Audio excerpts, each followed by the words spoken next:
আচ্ছা, এবার আসেন কুফর।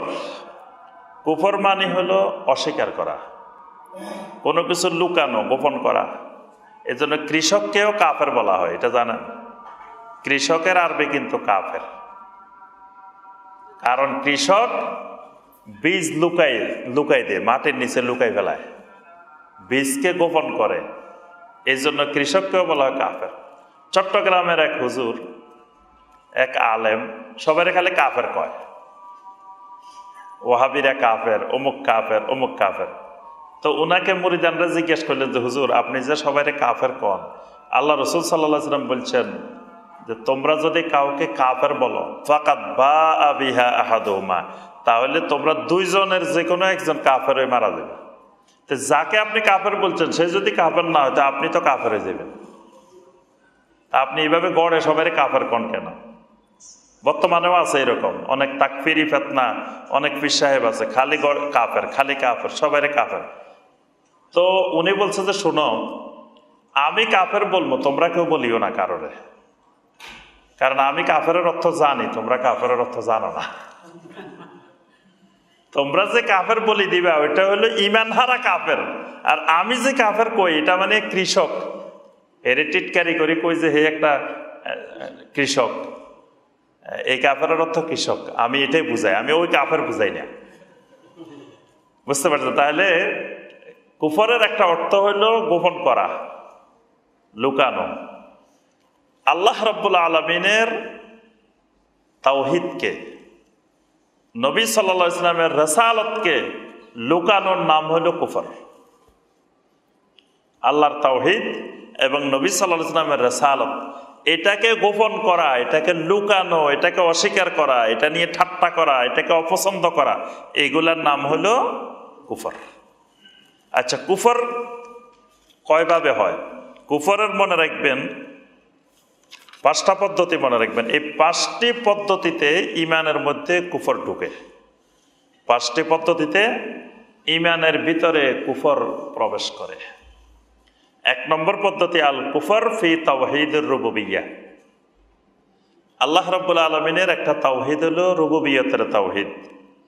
এই রুবুবিয়তের তাওহীদ, ক্ষমতার তাওহীদ, এই তাওহীদের মধ্যে কোনো একটা বিষয় যদি আমি অস্বীকার করি, কোনো একটা বিষয়কে অপছন্দ করি, কোনো একটা বিষয় নিয়ে আমার সন্দেহ হয়, তাহলে আমার তাওহীদুর রুবুবিয়তের ক্ষেত্রে কুফর, তখন আমার ঈমান চলে যাবে। তাওহীদুর রুবুবিয়ত কি? যেমন আল্লাহ রাব্বুল আলামিন হলেন খালেক, আর কেউ আমার খালেক নাই। যদি আমি মনে করি যে আমার সৃষ্টির ব্যাপারে অন্য কারো অবদান আছে, এটা কুফর। যে আমি আল্লাহর ক্ষমতাকে, আল্লাহর সৃষ্টিকে আমি অস্বীকার করলাম। আল্লাহ পাক রিজিক দান করেন, আমি যদি মনে করি না, আরে কিসের আল্লাহ রিজিক দেয়, আমি চাকরি করি বলে আমি খাই, আমি চলি, আল্লাহ কই দেয় আমাকে, নাউযুবিল্লাহ, এইরকম চিন্তাধারা যখন আসবে, আল্লাহর রুবুবিয়তের তাওহীদের ব্যাপারে আমি অস্বীকার করলাম, এটা হয়ে যাবে কি? কুফর। আমার ঈমান চলে যাবে।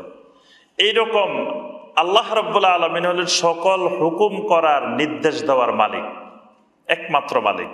আলা লাহুল খালকু ওয়াল আমরু, আল্লাহ পাক একমাত্র সৃষ্টি করেছেন, একমাত্র আদেশ দেওয়ার, নির্দেশ দেওয়ার মালিকও একমাত্র আল্লাহর।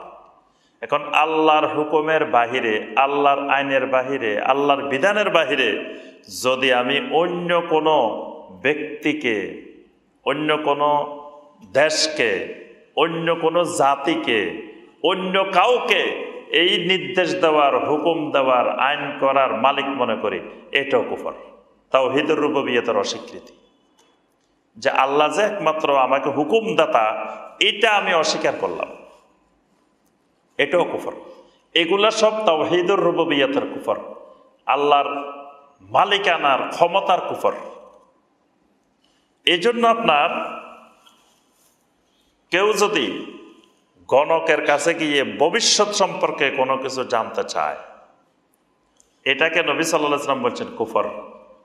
নবী সাল্লাল্লাহু আলাইহি ওয়াসাল্লাম বলছেন, কেউ যদি গণকের কাছে যায়, মান আতা আর রাফান, কোনো গণকের কাছে, ভবিষ্যৎ বক্তার কাছে এসে জানতে চায় যে ভাই আমার রাশিটা দেখেন, ভাই আমার হাতটা দেখেন, ভাই আমার ভবিষ্যতে কি হবে একটু বলেন দেখি, জানতে চায়। নবী সাল্লাল্লাহু আলাইহি ওয়াসাল্লাম লাম তুকবাল্লাহু সালাতু 40 লাইলা, 40 দিন পর্যন্ত তার কোনো সালাত আল্লাহ রাব্বুল আলামিন কবুল করবেন না। সালাত কবুল করবেন না মানে তার কোনো ইবাদতই কবুল হবে না। এরপরে গণক তাকে, ভবিষ্যৎ বক্তা তাকে বলে দিল আর সে বিশ্বাস করলো। নবী সাল্লাল্লাহু আলাইহি ওয়াসাল্লাম বলেন ফাকাত কাফারা বিমা উনজিলা আলা মুহাম্মাদিন সাল্লাল্লাহু আলাইহি ওয়াসাল্লাম, সে মুহাম্মদ সাল্লাল্লাহু আলাইহি ওয়াসাল্লামের উপরে যা কিছু নাজিল করা হয়েছে এগুলোর প্রতি কুফরি করল। তাহলে এখানে কুফরি হলো কেমনে? তাওহীদুর রুবুবিয়্যাতের কুফর, যে আল্লাহ রাব্বুল আলামিন হইলেন এলমে গায়েবের একমাত্র মালিক, মানে আমার ভবিষ্যৎ কি হবে না হবে এটার একমাত্র মালিক কে? এটা একমাত্র আল্লাহ জানেন, আর কেউ জানে না। এখানে অন্যের কাছে জানলাম, অন্যেরটা স্বীকার করলাম, বিশ্বাস করলাম, তারা তো আল্লাহকে অস্বীকার করলাম এলমে গায়েবের ব্যাপারে। এই জন্য নবী সাল্লাল্লাহু আলাইহি ওয়াসাল্লাম বলেন ফাকাত কাফারা মান তারাকা সলাতা মুতাআম্মিদান ফাকাত কাফারা, ইচ্ছাকৃতভাবে কেউ যদি সলাত ছেড়ে দেয়, নবী সাল্লাল্লাহু আলাইহি ওয়াসাল্লাম বলতেছেন সে কুফরি করল। তারপরে নবী সাল্লাল্লাহু আলাইহি ওয়াসাল্লাম বলতেছেন যে মুমিনের মাঝে আর শিরিক কুফরের মাঝে পার্থক্য হলো তারকুস সালাত। ইন্না বাইনার রাজুলে ওয়া বাইনাশ শিরকি ওয়াল কুফরে তারকুস সালাত, সালাত পরিত্যাগ করাটা হলো ঈমান আর কুফরের মধ্যে পার্থক্যকারী। তাহলে সালাত ছাড়লে কুফর বলা হলো কেন? কারণ যখনই এই মাগরিবের ওয়াক্ত হলো, ওয়াক্ত হওয়ার পরে মসজিদে আজান হচ্ছে আল্লাহু আকবার আল্লাহু আকবার, আমি যদি সালাত আদায় করতে না আসি তার অর্থ হলো আমি আল্লাহ রাব্বুল আলামিনকে আমার হুকুমদাতা, আইনদাতা হিসাবে মানলাম না, অস্বীকার করলাম। এজন্য কুফর,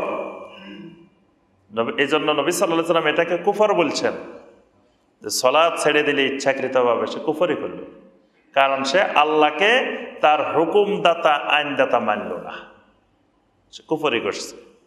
তবে কুফরের মধ্যে দুইটা শ্রেণী বিভাগ আছে, কুফরে আকবর, কুফরে আসগর।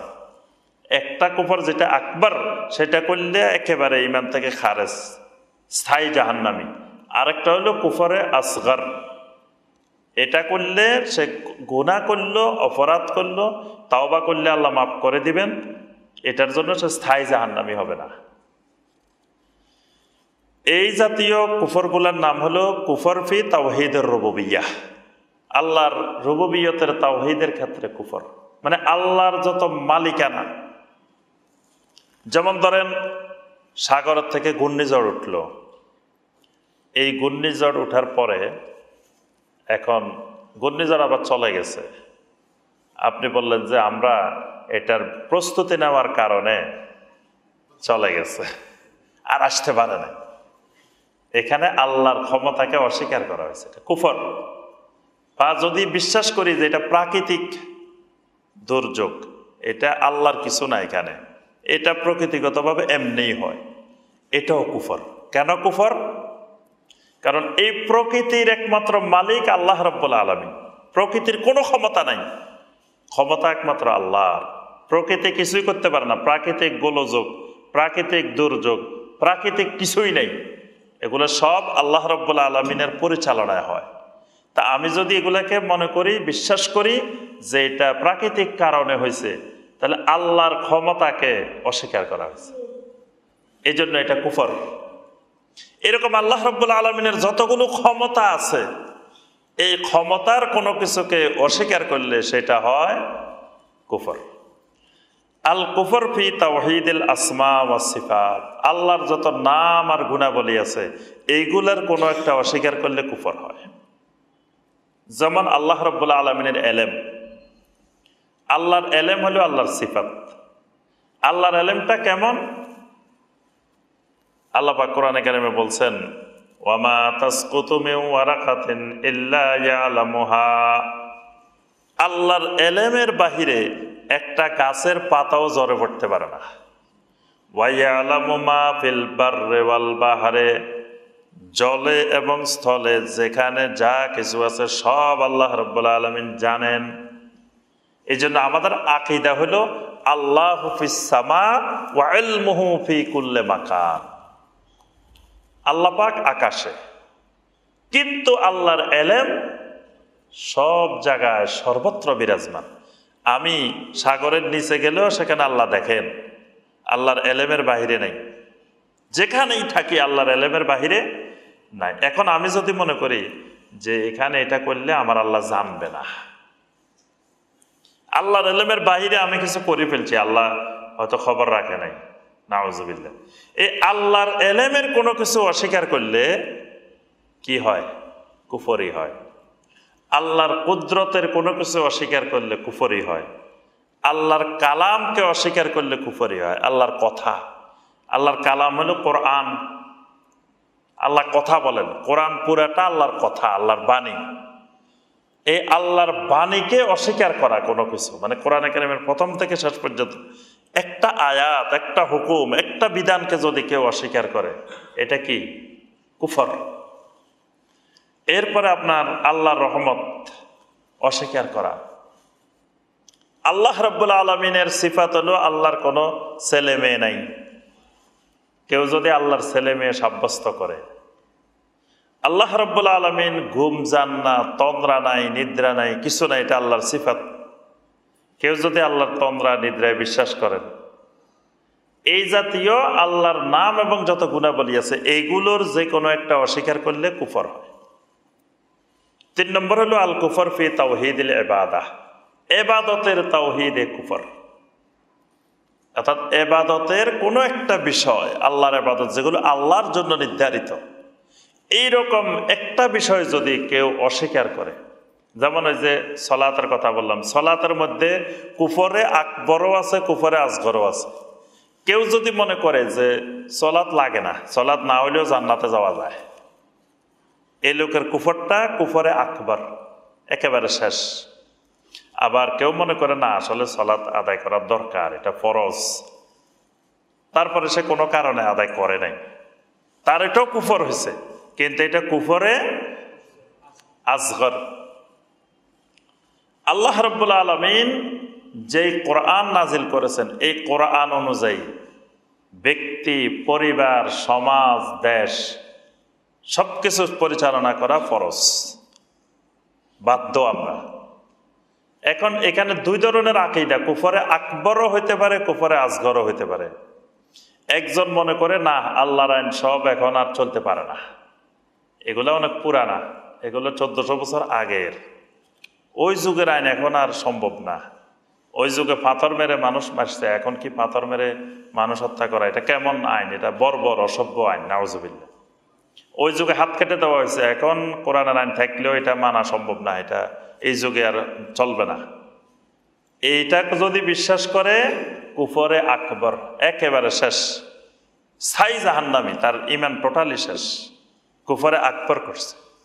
আবার কেউ যদি সম্পূর্ণ কোরআনের সব আইন, সব বিধিবিধান বিশ্বাস করে, কিন্তু বাস্তবায়ন করে না, তার ক্ষমতা আছে, সে ইচ্ছা করলে রাষ্ট্রে নামাজ কায়েম করে দিতে পারে, একটা নির্দেশের ব্যাপার, কিন্তু তারপরে করে না।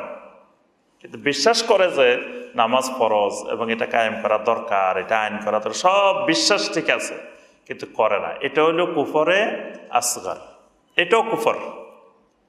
এই জন্য এই ক্ষেত্রে ইসলামের নীতিমালা হলো, আমি যদি আল্লাহর বিধান বাস্তবায়ন না করতে পারি, তাহলে ওই পথ থেকে আমি সরে যাব। আর যদি ওই পথে থাকি, তাহলে আমি একজন মুমিন হিসাবে আল্লাহর বিধান সেখানে বাস্তবায়ন করব। কিন্তু আল্লাহর বিধান বাস্তবায়ন অস্বীকারের কারণে না করলে কুফরে আকবর, আবার স্বীকার করলাম, বাস্তবায়ন করলাম না, এটা কুফরে আসগর। এই জন্য আল্লাহ পাক বলছেন, ওয়া মান লাম ইয়াহকুম বিমা আনজালাল্লাহু ফাউলাইকা হুমুল কাফিরুন। আল্লাহ পাক কাফের শব্দ ব্যবহার করছেন, যে যারা আল্লাহর বিধান অনুযায়ী বিচার কাজ করে না, ফয়সালা করে না, আইন কানুন তৈরি করে না, তারা কাফের। এই কাফেরের মধ্যে 2 ধরনের কাফের, মানে কাফেরে আকবরও আছে, কাফেরে আসগরও আছে। এটা হলো আল্লাহর ইবাদতের তাওহীদের ক্ষেত্রে কুফর। আচ্ছা, আরেকটা কুফর আছে 4 নম্বরে, মুহাম্মদ রাসূলুল্লাহ সাল্লাল্লাহু আলাইহি ওয়াসাল্লামের রিসালাতের ক্ষেত্রে কুফর। কারণ ঈমানের ক্ষেত্রে 2টা জিনিসের মূল সাক্ষ্য দিতে হয়। আশহাদু আল্লা ইলাহা ইল্লাল্লাহু ওয়াহদাহু লা শারীকা লাহ, এটা হলো আল্লাহ রাব্বুল আলামিনের তাওহীদ। ওয়া আশহাদু আন্না মুহাম্মাদান আবদুহু ওয়া রাসূলুহু, এটা হলো নবী সাল্লাল্লাহু আলাইহি সাল্লামের রিসালাতের তাওহীদ। এজন্য এটাকে সংক্ষিপ্তভাবে আমরা বলি লা ইলাহা ইল্লাল্লাহু মুহাম্মাদুর রাসূলুল্লাহ। ওই আশহাদু আল্লা ইলাহা ইল্লাল্লাহু ওয়াহদাহু লা শারীকা লাহু, এটা সংক্ষিপ্ত রূপ হলো লা ইলাহা ইল্লাল্লাহ। ওয়া আশহাদু আন্না মুহাম্মাদান আবদুহু ওয়া রাসূলুহু, এটার সংক্ষিপ্ত রূপ হলো মুহাম্মাদুর রাসূলুল্লাহ।